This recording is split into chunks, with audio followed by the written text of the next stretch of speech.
I'm Cape Joel, and this is Comic Smack, the weekly comic show where we take closer, more in-depth looks at the coolest and most happening things going on in the world of comics and superheroes. And on today's show, we're going to be taking a closer look at Black Panther issue number 1. That's right, the King of Wakanda is getting his brand new solo series. Hey, just in time for his own movie and his appearance in Civil War. Ain't that just hilarious? Well, let's hop on in and find out what the new comic has to offer. So, as the comic opens, we're treated to an internal monologue as T'Challa runs over everything that's pretty much happened in his life up until now, being disowned by his father, being disowned by his nation, being disowned by his people, but fighting to get it all back. Now, this story, of course, takes place in the post-Secret Wars continuity, and Wakanda and Black Panther were probably the characters and settings that, benefited the most from Secret Wars, as before they were a nation on the brink, now they look to be back to normal, for the most part at least. Today, Black Panther has been called to the Vibranium mines to quell an uprising, Vibranium, of course, being the lifeblood of Wakanda, and as goes the mines, as goes the nation itself. It seems some evil force has bewitched the people, giving them horrifying green eyes and causing them to attack their own king.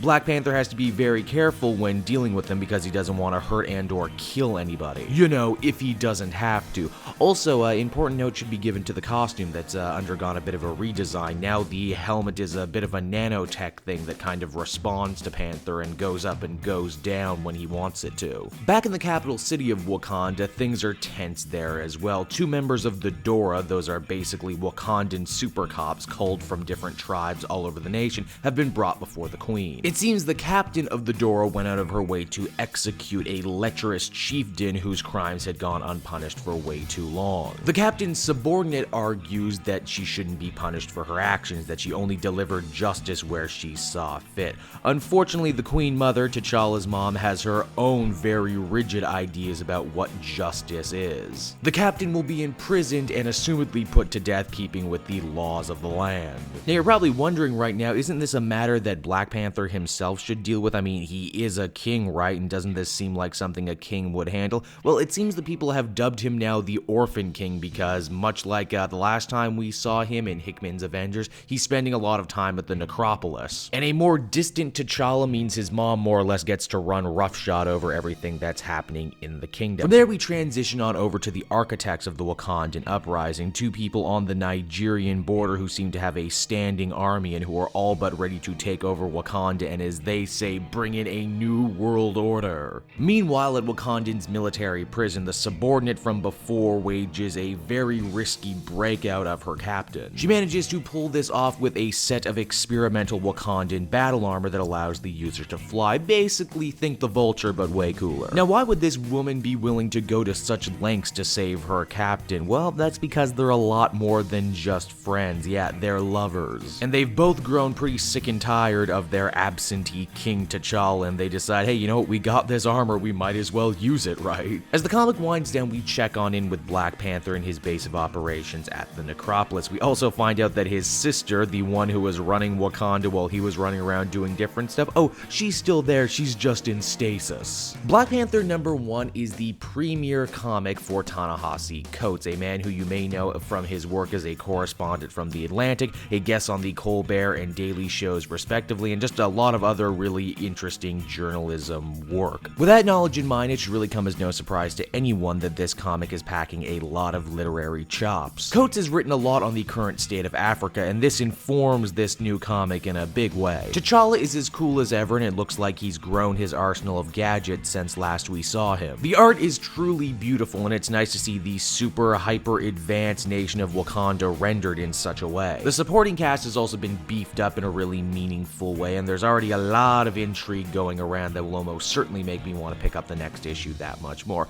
Overall, I would give this issue an 8 out of 10. Hey everyone, thanks so much for watching my newest video. I hope you enjoyed it, and I hope you'll feel like checking out some more videos I have on offer here at Cape Joel.